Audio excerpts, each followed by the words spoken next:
Assalamualaikum, hai semua, kami dari kelompok 4 yang beranggotakan Lili Sulastri, Lina Maulida, Putri Alvina Dwiyanti, dan Rini Nur Azizah. Ingin mempresentasikan tugas kelompok 4 yang berjudul Analisis Kesalahan Sintakis, Analisis Kesalahan Semantik Bahasa Indonesia dan Sastra Anak. Baiklah, yang pertama akan disampaikan oleh Putri Alvina Dwiyanti. Yang pertama, kesalahan berbahasa. Bahasa Indonesia yang baik dan benar adalah bahasa Indonesia yang sesuai dengan kedua parameter tersebut, yakni faktor-faktor penentu berkomunikasi dan kaidah kebahasaan yang ada dalam bahasa Indonesia. Berarti penggunaan bahasa Indonesia yang berada di luar faktor-faktor penentu komunikasi bukan bahasa Indonesia yang benar, dan berbeda di luar kaidah kebahasaan yang ada dalam bahasa Indonesia bukan bahasa Indonesia yang baik. Oleh karena itu, kesalahan berbahasa Indonesia adalah penggunaan bahasa Indonesia secara lisan maupun tertulis yang berada di luar atau menyimpang dari faktor-faktor komunikasi dan kaidah kebahasaan dalam bahasa Indonesia. Tarigan 1997. Kesalahan berbahasa yang pertama yaitu kesalahan sintaksis, yang kedua kesalahan semantik. Yang pertama, analisis kesalahan sintaksis.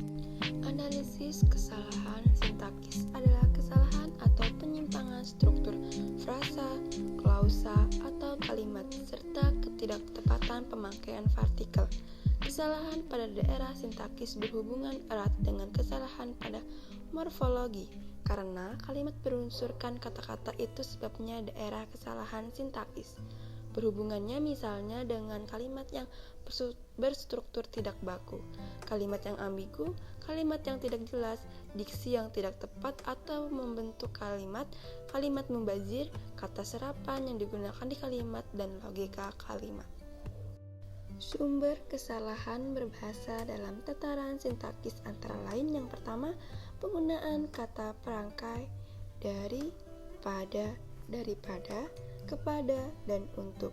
Yang kedua, pembentukan kalimat tidak baku antara lain yang pertama, kalimat tidak efektif, yang kedua, kalimat tidak normatif, yang ketiga, kalimat tidak logis, yang keempat, kalimat rancu, yang kelima, kalimat ambigu, dan yang keenam, kalimat pengaruh struktur bahasa asing.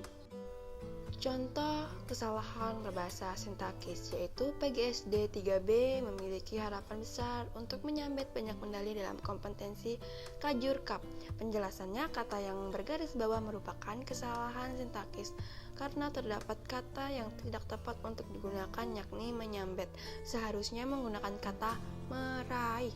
Kalimat yang benar, PGSD 3B ternyata memiliki harapan besar untuk meraih banyak medali dalam kompetisi Kajur Cup. Yang kedua, analisis kesalahan semantik. Kesalahan semantik adalah kesalahan berbahasa dalam semantik dapat berkaitan dengan bahasa tulis maupun bahasa lisan. Kesalahan berbahasa ini dapat terjadi pada tataran fonologi, morfologi, dan sintaksis. Jadi, jika ada sebuah bunyi, bentuk kata, ataupun kalimat maknanya menyimpang dari makna yang seharusnya, maka tergolong ke dalam kesalahan berbahasa ini. Kesalahan berbahasa pada tataran semantik ini penekanannya pada penyimpangan makna, baik yang berkaitan dengan fonologi, morfologi, maupun sintaksis. Sumber kesalahan berbahasa dalam tataran semantik antara lain yang pertama, akibat gejala hiperkorek, yang kedua, akibat gejala pleonasme, yang ketiga, akibat bentukan ambiguitas, yang keempat, akibat diksi atau pemilihan kata. Contoh, Ani tidak lagi bersekolah karena menderita penyakit polio. Kata yang digarisbawahi merupakan kesalahan semantik. Seharusnya kata yang tepat untuk digunakan adalah polio. Kata polio memiliki makna penyakit pada tulang, sedangkan kata folio berarti ukuran kertas. Kalimat yang benar, Ani tidak lagi bersekolah karena menderita penyakit polio. Selanjutnya akan disampaikan oleh Rini Nur Azizah. 3. Analisis sastra anak.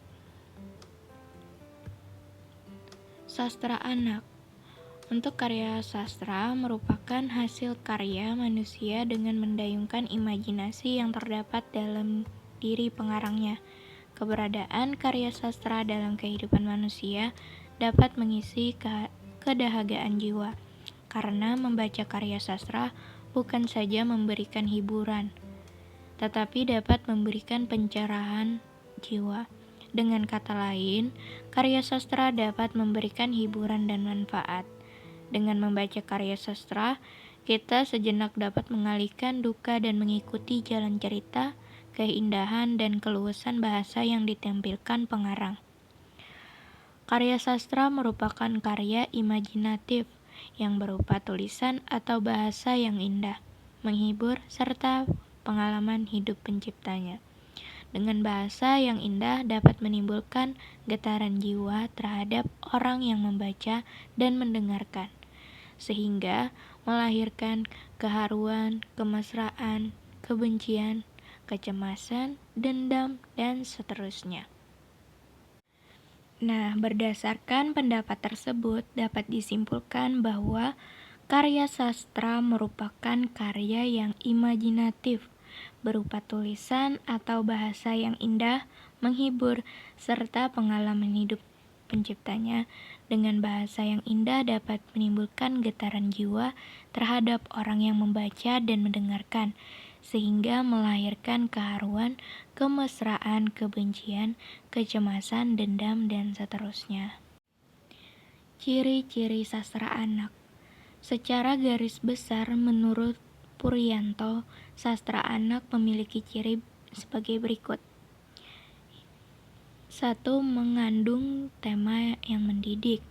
2. Alurnya lurus dan tidak berbelit-belit.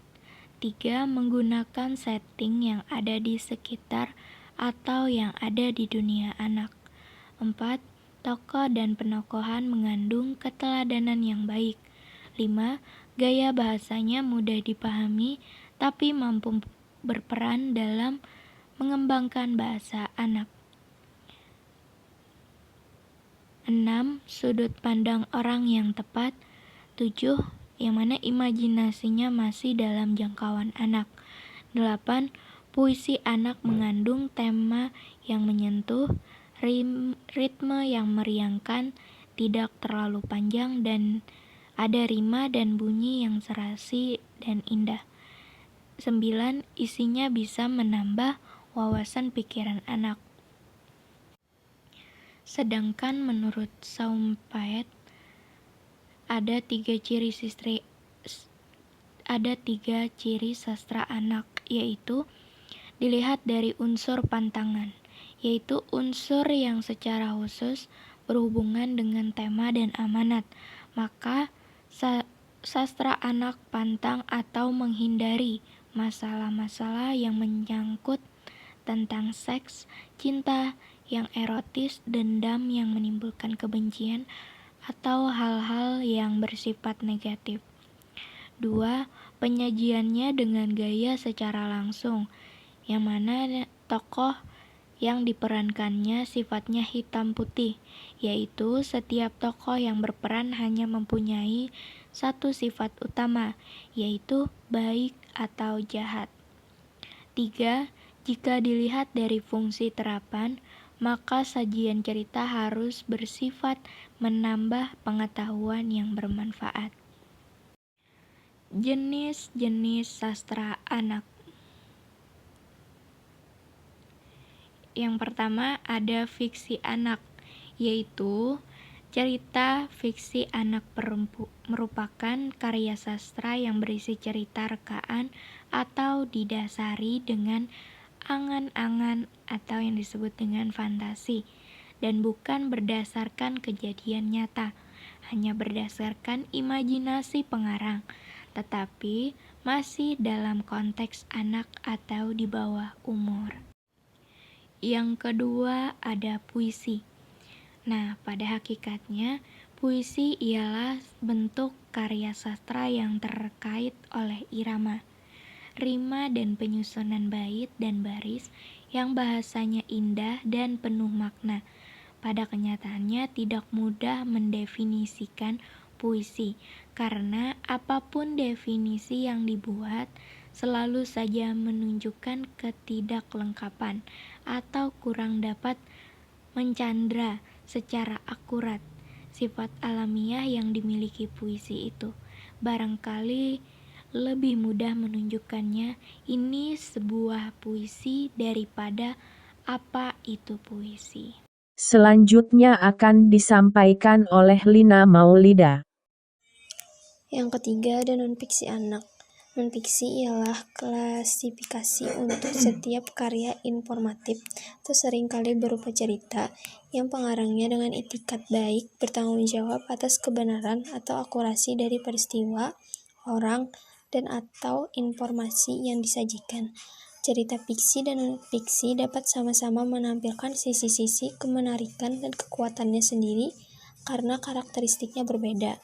Jika dalam cerita fiksi unsur suspensi dan bagaimana ia dibangun merupakan sesuatu yang penting, dalam non-fiksi ia justru tidak terlalu penting karena yang dipentingkan kini adalah bagaimana fakta-fakta itu disampaikan.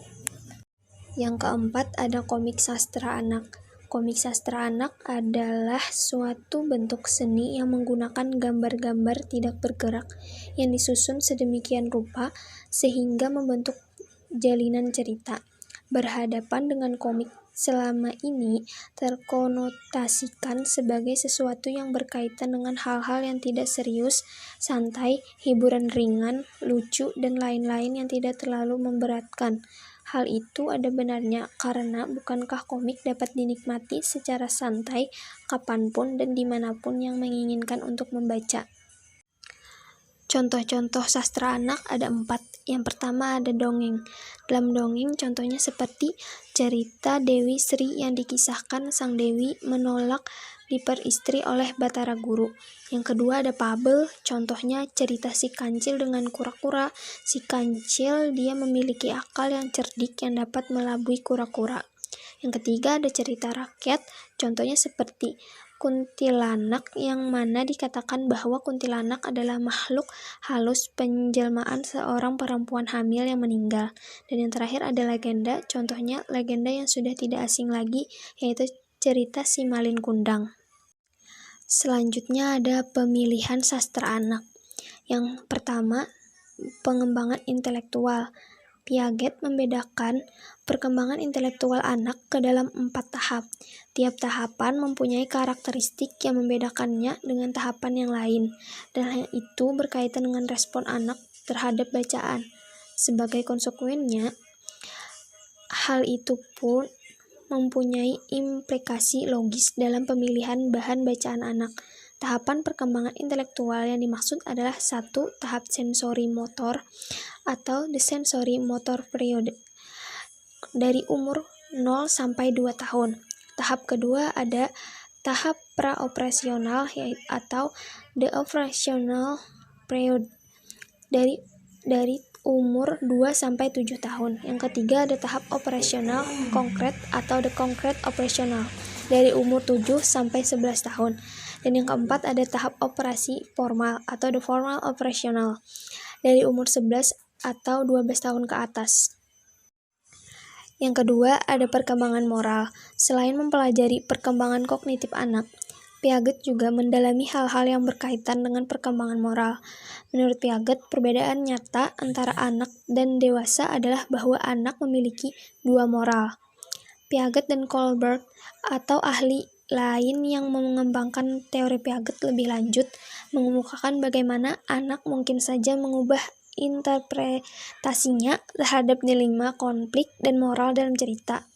Penilaian anak terhadap moral bergerak dari keterikatannya pada dewasa, keterpengaruhannya pada kelompok, dan berpikir bebasnya. Yang ketiga, perkembangan emosional dan personal. Implikasi untuk 5 tahap yang pertama adalah sebagai berikut. Pertama, pada tahap kepercayaan atau trust, anak membutuhkan makanan dan perawatan. Kedua, pada tahap kemandirian atau autonomi, anak belajar kemandirian dengan mencoba melakukan sesuatu secara bebas, atau justru memperoleh pengalaman keraguan-raguan jika ternyata inderanya tidak dapat mengelola dunia sekeliling. Ketiga, pada tahap prakarsa versus kesalahan. Anak belajar berinisiatif mengeksplorasi dunianya, atau jika tidak dapat melakukannya, mengembangkan rasa ketidakmampuan. Keempat, pada tahap kepandaian versus perasaan rendah diri, anak berusaha mengembangkan rasa gembira dan bangga jika dapat melakukan sesuatu. Dan kelima, pada tahap identitas versus kebingungan, anak mencari dan mengembangkan identitas personal, berusaha mencari dan menemukan identitas dirinya. Dan yang terakhir, keempat, perkembangan bahasa. Anak yang berstatus bayi mulai belajar bahasa lewat bunyi dan ucapan-ucapan yang didengarnya dari sekelilingnya.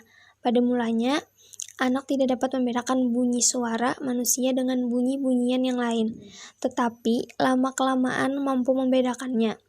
Maka disusunlah teori-teori akuisisi bahasa yang berusaha menjelaskan apa yang sebenarnya terjadi dan bagaimana itu terjadi di dalam diri anak itu dalam proses pemerolehan bahasa tersebut. Dan selanjutnya akan disampaikan oleh Lili Sulastri. Nah, setelah kita mengetahui dari jenis-jenis sastra anak, contoh-contoh dari sastra anak serta pemilihan untuk sastra anak, maka di sini kita juga akan mengetahui perbedaan sastra anak untuk kelas tinggi dan juga sastra anak untuk kelas rendah. Nah, untuk kelas rendah, berdasarkan psikologi kognitif, tingkat perkembangan kognitif anak itu sudah memiliki kemampuan antara lain yang pertama, menghubungkan dan membandingkan pengalaman konkret yang diperoleh dengan kenyataan baru yang dihadapi. Yang kedua, membedakan, pembedaan dan pemilihan. Yang ketiga, menangkap dan menyusun pengertian-pengertian tertentu berdasarkan gambaran konkretnya. Dan yang keempat, menandai ciri gambaran kenyataan secara aspektual dan membuat hubungan berdasar picture experience. Nah, dalam situasi ini, anak baru bisa menghubungkan gambaran kisah yang menceritakan dalam bacaan secara imajinatif dengan kisah yang ditemukannya dalam realita.